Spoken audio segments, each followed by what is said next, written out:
Aleluia. Abra sua Bíblia comigo no livro de Números, capítulo 17. Algumas pessoas estão perguntando, cadê o quadrinho? Na quarta-feira eu ensino aqui sobre anjo. E eu vou falar sobre um anjo hoje aqui. Aleluia. Não está muito alto. Um anjo aqui. Números 17. Todo mundo achou? Chega perto da pessoa aí que não tem Bíblia, divide com ela a Bíblia. Por favor, seja irmão. Você não vai pegar nada, você não vai ficar nada. Você é cheio do Espírito Santo. A única coisa que pode pegar ela é fogo. Meu Deus, não tem fogo aqui hoje, Jesus. Vamos de novo. Aleluia. Se você chegar perto, senão a única coisa que pode pegar é fogo. Aleluia. Em nome de Jesus, né? Por favor. Aleluia. Números 17. Então falou o Senhor a Moisés dizendo: fala aos filhos de Israel e toma deles uma vara para cada casa paterna de todos os seus príncipes. Eu preguei aqui outro dia sobre o protocolo dos príncipes, hein? Segundo as casas dos seus pais, 12 varas, e escreverás o nome de cada um sobre a sua vara. Porém o nome de Arão escreverás sobre a vara de Levi, porque cada cabeça da casa dos seus pais terá uma vara. E as porás na tenda da congregação perante o testemunho, onde eu virei a vós. Quero deixar bem claro que quem viria não era o apóstolo, o bispo, aleluia, o presbítero. Quem viria era o Senhor. E será que a vara do homem que eu tiver escolhido florescerá? Assim farei cessar as murmurações dos filhos de Israel contra mim, com que murmuravam contra vós. Falou, pois, Moisés aos filhos de Israel, e todos os seus maiorais deram-lhe cada um uma vara, para cada maioral uma vara, segundo as casas dos seus pais, 12 varas, e a vara de Arão estava entre as suas varas. E Moisés pôs estas varas perante o Senhor na tenda do testemunho. Sucedeu, pois, que no dia seguinte Moisés entrou. Aleluia. Moisés entrou na tenda do testemunho, e eis que a vara de Arão pela casa de Levi florescia, porque produzia flores, brotara renovos e dera amenos. Até aqui, amém? Aleluia. Sempre que alguém assume o púlpito e fala assim, eu vou falar sobre dízimo, oferta, parece que vem um demônio e tapa os ouvidos dos crentes. Na nossa casa nós fizemos ceia todas as noites, desde quando eu fiquei doente. E ontem nós estávamos estudando Gênesis 26. E meu marido começou a fazer pergunta sobre os poços. Ele me deixa quase louca, 2 da manhã. E aí eu falei assim, engraçado, né? Porque o evangelho dos crentes, eu gostaria que você me ouvisse. O evangelho dos crentes ensinou que a pessoa, para ser de Deus, tinha que ser humilde, e automaticamente vincular essa humildade à pobreza, à miséria. Mas o evangelho de Jesus, homens e mulheres de Deus, porque Ruth ela era pobre num dia, no outro dia ela era a mulher mais rica da cidade. Tem umas 2, 3 mulheres que pegaram a palavra. Aleluia. Ouça. Então eu vou repetir. Eu tenho dito isso há vários dias. Jesus não vai voltar agora. Isso pode ser até o princípio de tudo, mas não vai voltar agora. Sabe por quê? Porque as pessoas não conhecem o evangelho do reino.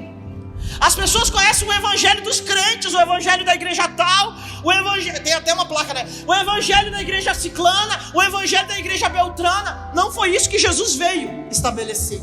Ele veio estabelecer um evangelho do reino, incorruptível, invencível, invisível, mas real. Então até que todos conheçam esse evangelho, e eu vou dizer para você, 99,9% dos crentes, homens batizados, homens com carteirinha de presbítero, não conhecem o evangelho do reino. E eu te provo que não conhece, porque ainda existe homem e mulher de Deus que tem uma vida financeira tão difícil, tão difícil, tão difícil. E isso é a prova, porque biblicamente falando, Deus é um Deus, aleluia, que engrandece o nome. Deus é um Deus, aleluia, que enriquece.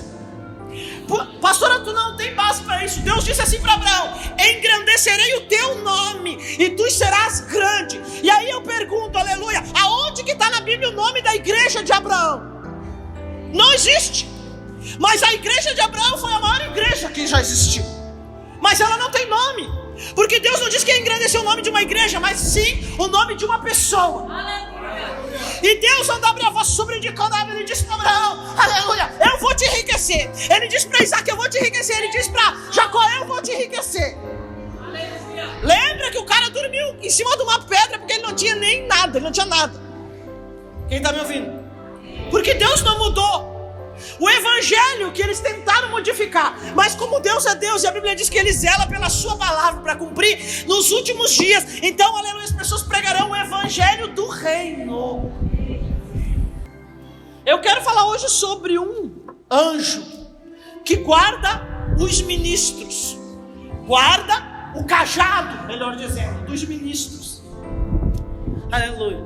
Ouça bem, a Bíblia Sagrada diz que o povo começa a murmurar sobre Moisés, e aí Moisés vai para a presença de Deus. Presta atenção, por favor, porque se você quer aprender o evangelho do reino, o evangelho do reino te ensina a não responder afronta. O evangelho do reino vai te ensinar, aleluia, que quando alguém te afronta, alguém te humilha, você tem que ir para a presença de Deus. E aí Moisés vai para a presença de Deus e Deus fala assim, o negócio é o seguinte, Moisés, vamos começar a organizar essa bagunça. Por quê? Porque lá em Adão perdeu, Adão entregou para a serpente, aleluia, o sacerdócio. Mas a Bíblia diz que nós somos povo escolhido, sacerdócio real. Por que sacerdócio real? Porque nós somos de uma linhagem, de uma família apostólica, profética, que é o Senhor Jesus Cristo. E nós somos dessa família através do enxerto que Deus fez através de Abraão. Quem está me ouvindo? Nós somos de uma família real, nós somos descendentes de uma família real. O protocolo dos príncipes que eu tentei pregar aqui, eu não consegui muito.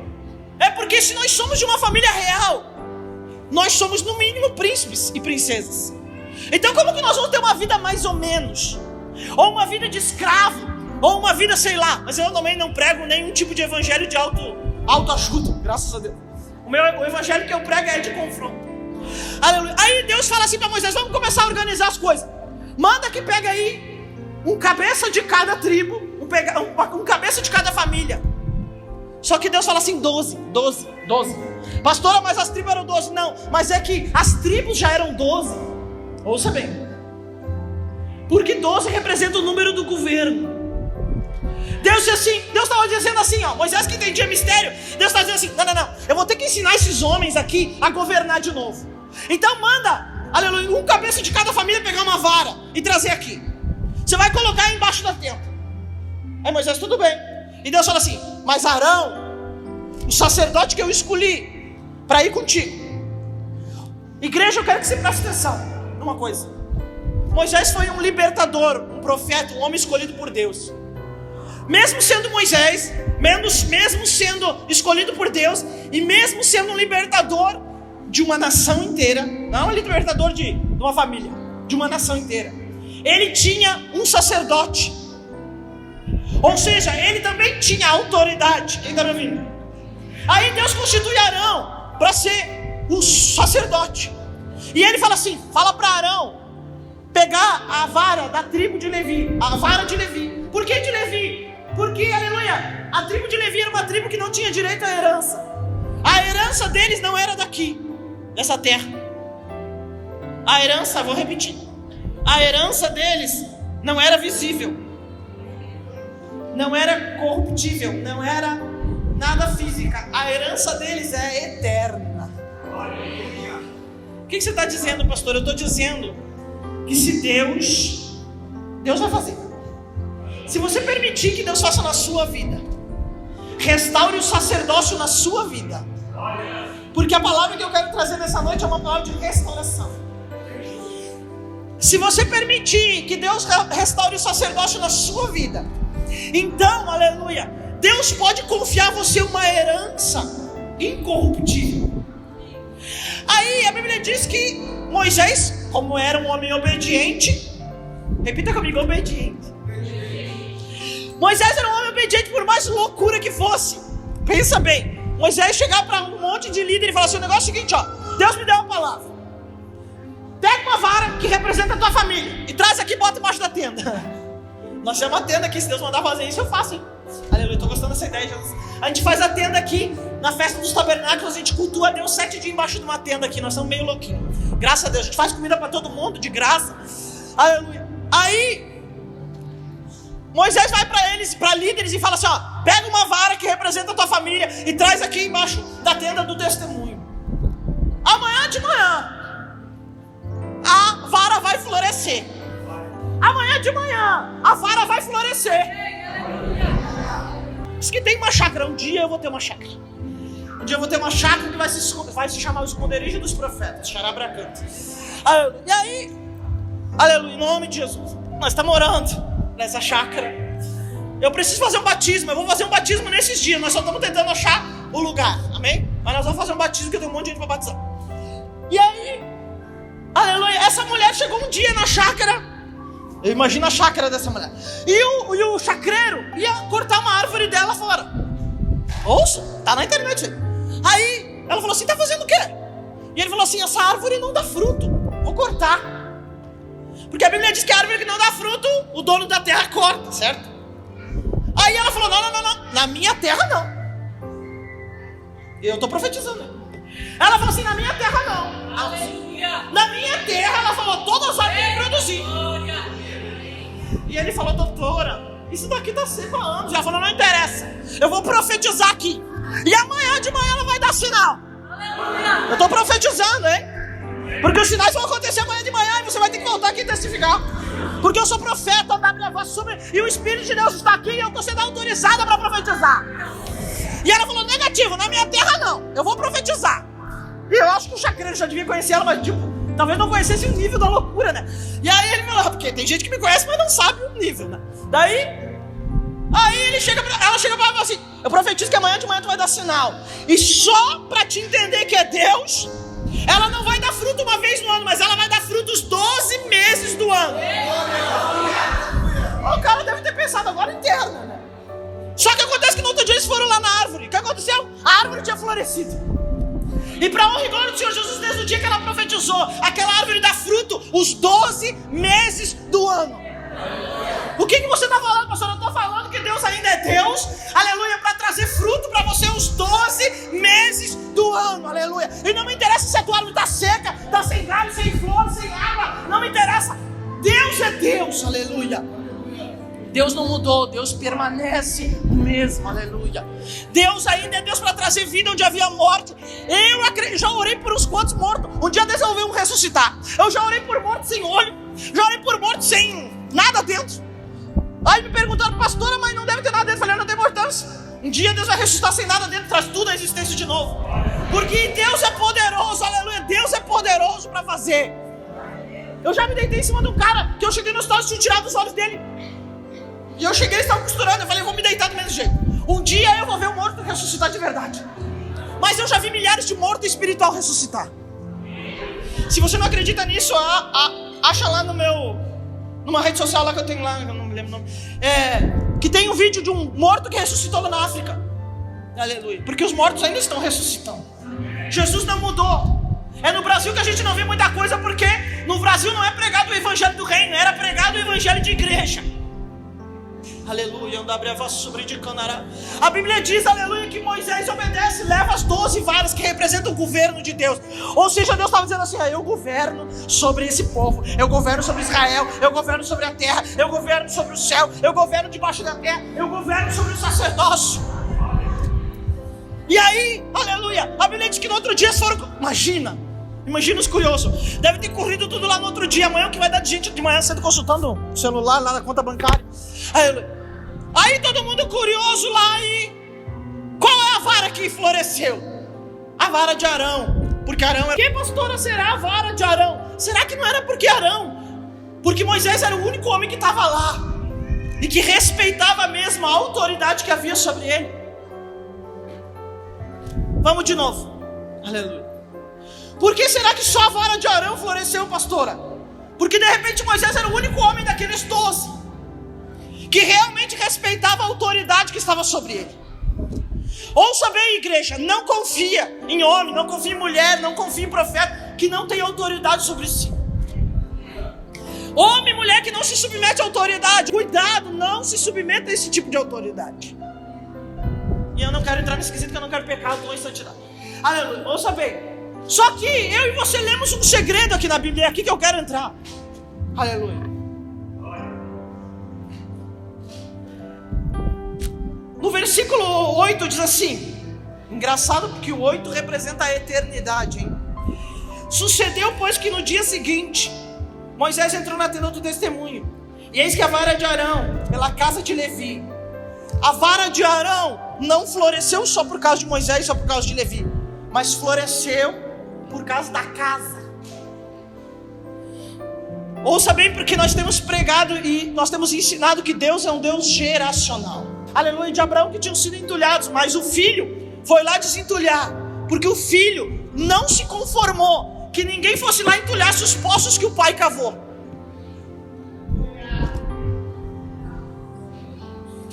Os nossos patriarcas, homens e mulheres de Deus, eles abriram poços. Os filisteus não mudaram, eles continuam tentando entulhar os poços, porque o intuito do diabo é que nós não bebamos água limpa. Mas eu vou repetir, os patriarcas abriram poços. Você sabe que eu vi uma frase de um homem de Deus que já morreu há mais de 200 anos, acho. Ele falou assim: o homem que planta uma árvore, entendendo que ele nunca vai descansar na sombra dela, esse começou a entender o significado da vida. A igreja por muitos anos errou, por quê? Porque a igreja queria plantar uma oferta hoje, mas amanhã ela queria colher. E eu te digo, e se Deus disser para você hoje, vamos lá, Senhor, se Deus dissesse para você hoje, pega tudo que você tem, mas tudo, e planta no altar, não precisa ser nesse, aleluia, para a próxima geração, quem obedeceria? Eu quero que você escute duas coisas acerca disso, de gerações. Eu entendi 2 segredos de Deus. Aleluia, quando Deus me curou, quando Deus me livrou da morte, eu falei, e isso vai estar no meu testemunho, logo meu testemunho vai estar pronto. Eu ofertei 2 carros, dos 2 melhores carros que eu tinha no altar. Desde que eu ofertei até agora, eu não consegui comprar outro carro, mas não importa, ouça bem. Mas eu ofertei os 2 melhores carros que eu tinha no altar. Eu demorei 5 anos para pagar. E aí, toda vez que o diabo, esse desgraçado, porque eu tenho que fazer exames regularmente, os exames são terríveis, o diabo sempre vem nos meus ouvidos e eu sempre falo assim: tu não pode mais me tocar, porque eu selei a cura com uma oferta, e tu não pode mais me tocar. Quem está me ouvindo? Então eu aprendi, aleluia, que a oferta ela vai muito além do nosso entendimento. Ela tem poder para fechar porta ilegal, ela tem poder para abrir portas legais. Eu tenho que chamar um monte de gente para testemunha aqui, de pessoas que fizeram voto de R$10, não é voto de 1.000, voto de 10 mil, voto de R$10 com Deus, e Deus abriu portas extraordinárias. Eu falei que se eu lançar de um irmão que trouxe uma oferta, o dinheiro nem era dele, mas ele fez um voto aqui e Deus abriu as portas, amém? Porque Deus não mudou, aleluia. E a segunda coisa que eu aprendi, aleluia, eu não posso só orar pelas minhas filhas. Vou repetir, eu não posso só orar pelas minhas filhas, eu preciso plantar uma semente no reino, aleluia, para que as minhas filhas venham colher. Eu tenho plantado e vou plantar ainda durante muitos anos, em nome de Jesus, as ofertas que, ouça bem, uma vez Deus me deu uma conferência e eu pago essa conferência, mas um dia Deus mandou eu fazer essa conferência em 2 dias, eu gastei R$12 mil, torrei um carro. Eu vendi um carro que eu tinha e gastei tudo numa conferência de 2 dias, porque essa é uma semente para a minha geração futura. Quem está me ouvindo? A igreja precisa realmente aprender muitas coisas acerca de gerações. Mas a Bíblia diz aqui que a vara de Arão não só floresceu, aleluia, ela brotou nela renovo, e ela também deu frutos. O que tu quer falar, pastor? Eu quero dizer, aleluia, que a restauração do sacerdócio, ela não só vai trazer vida para a tua família, a restauração do sacerdócio vai trazer renovo para todos os que estão ligados a você. Porque a Bíblia diz que a vara de Arão trouxe também renovo. E eu também quero profetizar que aquilo que Deus vai fazer na tua vida vai gerar frutos os 12 meses do ano para as próximas gerações que vão vir de ti. Aleluia. Mas eu quero que você ouça. Nós vamos dormir muito tarde lá em casa porque só o sangue. E a gente dorme muito poucas horas. Hoje eu tinha que me levantar 8 horas, que eu tinha um compromisso. Mas 7h15 eu dei um pulo na cama com a voz de Deus, dizendo assim para mim: você precisa quebrar uma cultura chamada, aleluia, a síndrome do filho único. E é aqui que eu quero pregar, amém? Você precisa quebrar uma cultura, a síndrome do filho único. Eu já preguei aqui sobre a síndrome de Adão. Quando Davi, aleluia, por que a Bíblia diz que nós vamos restaurar? Nós vamos, a minha família vai. Nós vamos restaurar a casa caída de Davi. Para nós restaurar a casa caída de Davi, a primeira coisa que nós temos que fazer é entender a síndrome de Adão. O que é a síndrome de Adão? Quando Adão foi confrontado com o pecado, ele botou a culpa em Eva. Mas quando Davi foi confrontado com o pecado, ele não botou a culpa em ninguém. Ele falou assim: eu pequei. Para nós quebrarmos a síndrome de Adão, eu e você temos que assumir aquilo que é nossa responsabilidade. Só que a síndrome de Adão é colocar a culpa nos outros. Nós estamos com a síndrome de Adão. A síndrome do filho único que Deus falou comigo hoje de manhã é aquela pessoa que pensa assim, ó: eu tenho que ser tudo para mim. A profecia tem que ser para mim, a prosperidade tem que ser para mim, a felicidade toda do mundo inteiro tem que ser para mim, a melhor oportunidade tem que ser para mim. Sim, Deus tem riqueza para você, promessa para você, oportunidade para você. Mas Deus falou comigo sobre, passou o dia inteiro falando, na verdade, sobre a síndrome de filho único. Porque quem estraga os filhos são os pais, né? Quando ele é único, ele tem que ter a melhor comida na hora que ele quer, o melhor celular, melhor que o da gente. Ele tem que ter o melhor tênis, a mãe pode não ter, mas o filho tem que ter. Ele tem que ser, assim é. E aí nós humanos estragamos os filhos, mas Deus não é assim. Outra coisa, sabe por que Deus precisa quebrar a síndrome do filho único? Porque todo filho único, ou aquele que pensa que é único, se ele pegar o copo do reino para beber água, ele acha que o copo tem que ser dele. Absolutamente nada que existe no reino é teu. Tudo que existe no reino é de todos. Me dá base bíblica para isso. Atos dos Apóstolos, capítulo 2. A Bíblia Sagrada diz que todas as pessoas vendiam tudo o que tinham e traziam aos pés dos apóstolos. E os apóstolos dividiam conforme a necessidade do povo. Eu vou dizer uma coisa, tem igreja aí se auto-ungindo apóstolo. A pessoa nem sabe o que é apóstolo. Apóstolo não tem nada que ver com título. Apóstolo não tem nada que ver com, aleluia, apóstolo é maior que os outros, até porque não é maior, aleluia. Apóstolo tem a ver com saber administrar aquilo que é do reino. Eu vou repetir: síndrome do filho único, aquele que acha que tudo que ele pega no reino, eu prego há 2 anos na segunda-feira, então o púlpito é meu. O púlpito não é meu. Eu não vou compartilhar o segredo que Deus me deu, porque o segredo é meu, o segredo não é teu. Eu não vou usar o meu ministério para abençoar o fulano, porque o ministério é meu, o ministério não é teu, querido. Ai, pastor, eu vou repetir: o ministério não é teu.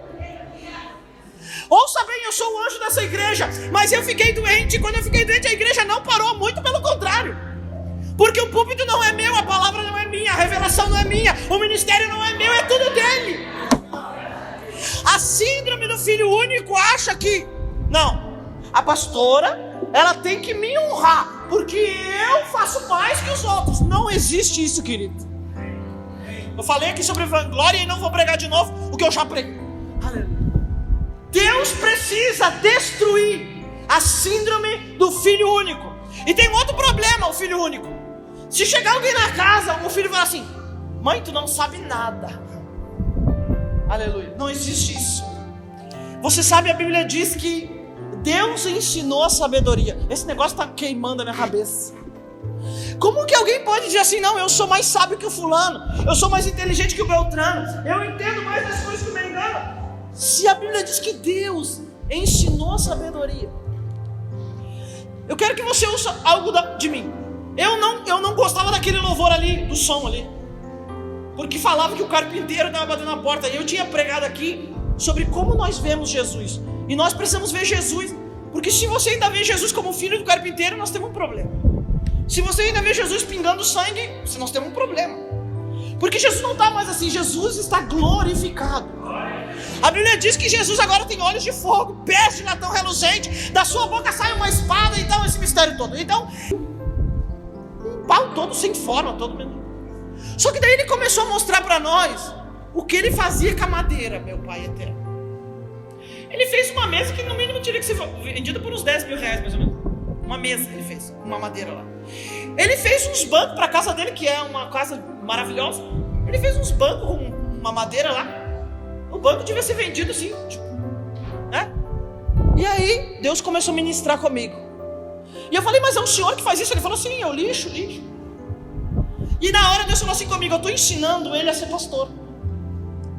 Ele pega um pedaço de pau, sem forma nenhuma, no meio do rio. Rio, água representa a palavra. Quem está me ouvindo? Tem um monte de gente que está dentro da palavra, mas não tem forma nenhuma. Está que nem aquele pau. Se algum ignorante olha e fala, isso aí não dá nada, isso daí, só para lenha, só para queimar. O homem, quando ele olhava para o pau, ele não pensava, vou queimar. Ele falava, isso aí dá um banco, isso aí dá uma mesa, isso aí dá uma escultura, isso aí dá um vaso. Ele fez um vaso, meu Deus do céu. Quem está me ouvindo? E Deus falou comigo, eu estou treinando ele para ser pastor e ele nem sabe, Paulo. E eu já fiquei aqui no mistério, porque daí Deus começou a desenrolar o rolo comigo lá. E eu falei, meu Pai. E ele foi me mostrando. Daí a pouco ele me levou para a plantação que ele tinha. E ele falou, estou plantando aqui. Eu falei, tá sendo preparado mesmo, meu Pai. Ele preparou. Ele ia comprar um terreno para fazer a casa, ele resolveu comprar 2. Daí, num terreno, ele fez uma plantaçãozinha lá, de um monte de coisa. A primeira mora da plantação foi para mim, a primícia. Escuta bem, ele nunca tinha ouvido falar de primícia. Mas eu botei os pés na casa do cara, a primeira mora, eu sou louca por amor, a primeira mora que ele deu foi para mim. Primícia, a primeira. Isso que não entendi, hein? Tá sendo forjado, formado, sem saber. Ou seja, o que tu tá falando, pastora? Por causa daquilo eu deixei tocar esse louvor aí. Porque eu entendi, aleluia, que tem pessoas dentro da igreja que estão sem forma nenhuma. Mas o carpinteiro Jesus quer dar uma forma para você. Que seja de um vaso caro, aleluia, ungido, cheio de óleo quente do céu, em nome de Jesus. Mas, aleluia, para Deus, aleluia, o Santo de Israel, para Deus formar em nós o que quer que Ele queira formar, aleluia, nós temos que quebrar a síndrome do filho único. Porque, aleluia, eu não sou melhor que você e você não é melhor que eu. Não me interessa quantas faculdades você tem, não me interessa qual é o seu saldo da conta bancária, não me interessa. Ouça bem, eu comia arroz puro e já pregava milionário. Aleluia, eu não tenho faculdade nenhuma e esse era um dos meus maiores sonhos. Um dos meus sonhos era fazer faculdade, eu não pude estudar. Minhas filhas vão estudar, mas eu não pude estudar, eu tive que sustentar minha mãe. Eu não pude, eu tive que renunciar meus sonhos particulares. Quem está me ouvindo? Aleluia, por causa de outras pessoas. Para nós quebrar a síndrome do filho único, nós temos que começar a renunciar a algumas coisas nossas por amor a outras pessoas. Se coloque de pé, por favor. Aleluia. Eu tenho muitos defeitos. Quem me conhece mais de perto sabe que eu sou meio tremendo. Mas se tem uma coisa que às vezes eu conheço, é a voz de Deus. E Deus falou comigo hoje de manhã. Amém? Nós precisamos entender que absolutamente nada do reino é nosso, tudo é dele. Mas isso também inclui o dinheiro, hein? Sabe por quê, igreja? Porque quando eu ofertei 2 carros, eu tinha ganho 5 carros. E eles ficaram tudo ali, ó, no estacionamento. As pessoas dizem assim, pastor, tu vai fazer o que o cara? Não sei, Deus não falou comigo ainda, tá lá. Pastor, o que tu fez? Torrei tudo na obra. Eu torrei tudo na obra. Aleluia. Quando Deus dizia, entrega, eu entregava. Quando Deus dizia, vende agora e faz uma conferência, fazia. Aleluia. Pastor, aí tu não te arrepende de nenhum centavo? Eu me arrependo. Às vezes as pessoas perguntam, pastor, o que tu tem? Eu não tenho nada. Aleluia. Graças a Deus eu tenho uma família que Deus me deu, um marido maravilhoso e 2 filhas maravilhosas. Mas eu quero encerrar a palavra com aquilo que eu comecei. Existe um anjo, aleluia, que ele guarda o cajado, a arma que Deus te deu. Esse anjo guarda os ministros. Nós temos aqui hoje ministros da palavra, ministros de louvor. Nós temos aqui ministros, aleluia, da profecia, porque não é todo mundo que tem autorização para profetizar. Nós temos aqui ministros, não dá para falar sobre de cana de dança. Nós temos aqui ministros de ensino, aleluia. Mas Deus tem falado comigo, aleluia, que nós precisamos romper uma cultura. Uma das frases desse anjo se chama o cajado do ensino. E é uma linguagem específica para uma nova geração. Eu estou pregando para uma geração que vai ensinar outra geração. Aleluia, que vai ensinar outra geração. O meu marido, quando ele ora para Deus abençoar as nossas filhas, abençoar os nossos netos, nossos bisnetos, nossos tataranetos, porque a nossa descendência será abençoada. Toda a descendência dessa casa apostólica profética será abençoada. Mas essa nova geração, ela tem um outro conhecimento, um novo conhecimento. Mas ela tem uma cultura que não é humana. Ouça bem. Eu tenho orado por uma pessoa que é muito importante para mim, porque Deus falou para mim que eu precisava romper a cultura dos pais dela sobre ela, porque era uma cultura italiana. Uma cultura que todo centavo tinha que ser contabilizado.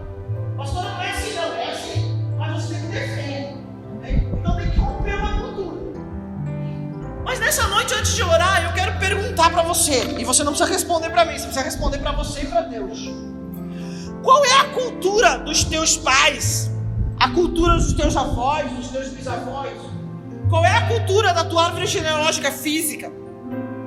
Qual é a cultura que você aprendeu na escola? Você aprendeu dos outros pastores? Que não é uma cultura do reino, que precisa ser rompida na tua vida. Então, aleluia, que cultura que existe na tua vida? E eu vou profetizar agora. Tem algumas culturas aí que algumas mulheres, eu já atendi mulheres assim, que dizem assim: a minha mãe casou com traste, minha avó casou com traste, e não tem outra solução para mim. Isso é mentira. Deus pode quebrar o ciclo e fazer tudo novo. Tem gente que diz assim: mas o meu avô foi divorciado, minha mãe foi divorciada, automaticamente eu tenho que ser. Isso é mentira. Você pode quebrar o ciclo de demônios. Tem pessoas que dizem assim: mas na minha família não existe ninguém rico, o problema é deles. Você pode quebrar o ciclo. Na minha família não tem ninguém que é dono de uma multinacional, de uma franquia, não, o problema é deles. Você pode quebrar o ciclo. Aleluia. Você tem que entender que há poder, porque a vara de Arão floresceu, porque Jesus, aleluia, ressuscitou, e Ele é Andabriavá sobre de cana, a vara, Andaiaçaia, que ressuscitou, que floresceu, que trouxe renovo e que dá frutos todos os meses do ano. Eu queria chamar a oficina de adoradores para vir, para subir, e eu queria nessa noite dizer para você: existe um Deus no céu. Ele não está morto, Ele não está crucificado, Ele não está ensanguentado. Ele anda a sobre de cana, Ele é Senhor, soberano sobre tudo e sobre todos. Pastor, o que esse anjo faz? Esse anjo, ele, toda vez que você usar a arma, o cajado que Deus te deu para o reino, ele vai se manifestar. Se manifestar como, pastora? Ouça bem, eu não estou falando de um anjo de 1 metro de altura, os cabelinhos encaixadinhos, douradinho. Não. Eu estou falando de um ser de no mínimo 18 metros de altura. No mínimo. Eu estou falando de um ser, aleluia, que ninguém pode olhar para ele a olhos nus. Eu estou falando de um ser que quando coloca os pés no lugar, aleluia, o mar inteiro se abriu para o povo de Israel passar. Pastora, a Bíblia diz que quando Deus falou a Moisés, o que tem na mão? Uma vara. Então toca nas águas. Eu também não fui a vara só que tocou nas águas, mas esse anjo desceu e colocou os pés ali, e o mar teve que se abrir. Me ouça, por favor, isso que eu estou falando é muito, mas muito forte. Existe um anjo que, quando você usa a arma que Deus te deu para o reino, ele se manifesta. Ele não se manifesta, ouça bem, ele não se manifesta para a glória de Deus, só as expectativas. Ele se manifesta para abrir, para fechar. Por quê, pastor? Porque quando o povo de Israel passa pelo mar, Deus diz para Moisés: toca nas águas de novo. Toca com o quê? Com a cajado, com a vara. Qual foi a arma que Deus te deu para você usar? Alguns aqui é a palavra, alguns aqui é a música, outros é a dança, outros é a profecia. Você sabia que tem gente aqui que a arma é o dinheiro? Porque ninguém nunca pensa no dinheiro como uma arma de guerra. Você sabia que Deus me levou a uma nação? E Deus disse para mim: eu vou te botar aqui. E foi por isso que eu passei com você. Eu vou te colocar aqui. E tu vai colocar o teu dinheiro nos 3 poderes. E eu falei: para quê? Eu não vou dar dinheiro para esses caras. Deus falou assim: dá um jeito de enfiar o teu dinheiro nos 3 poderes. Porque eu vou destronar esse demônio através do teu dinheiro. Porque o teu dinheiro é santo. Aleluia, foi destronada naquela nação. E eu estou falando de uma nação, eu não estou falando de um bairro ou de uma instituição, eu estou falando de uma nação. Foi destronado naquela nação, aleluia, com uma arma chamada dinheiro. Para algumas pessoas o dinheiro é algo que ele é Senhor na tua vida. Agora tu não ouve uma ai, santo de Israel. Quando você entender que até o dinheiro pode ser uma arma nas tuas mãos, você vai começar a administrar o dinheiro com outro pensamento. Tem algumas pessoas, não é assim todos, mas tem algumas pessoas nessa noite aqui que a tua arma é o dinheiro. Aleluia. Use essa arma para o reino e você vai ver esse anjo se manifestar. Feche os teus olhos, por favor. Senhor, eu quero colocar diante de Ti, Senhor amado, a igreja. Porque hoje não é uma igreja ou aquela igreja, hoje, aleluia, existe aqui uma igreja da Bravassura de Candará. Eu vou fazer isso daí, Senhor. Aleluia. Senhor amado, uma igreja. E eu quero, Senhor amado, fazer uso daquilo que o Senhor falou comigo. E o Senhor falou comigo que a síndrome do filho único tinha que ser quebrada dentro da igreja.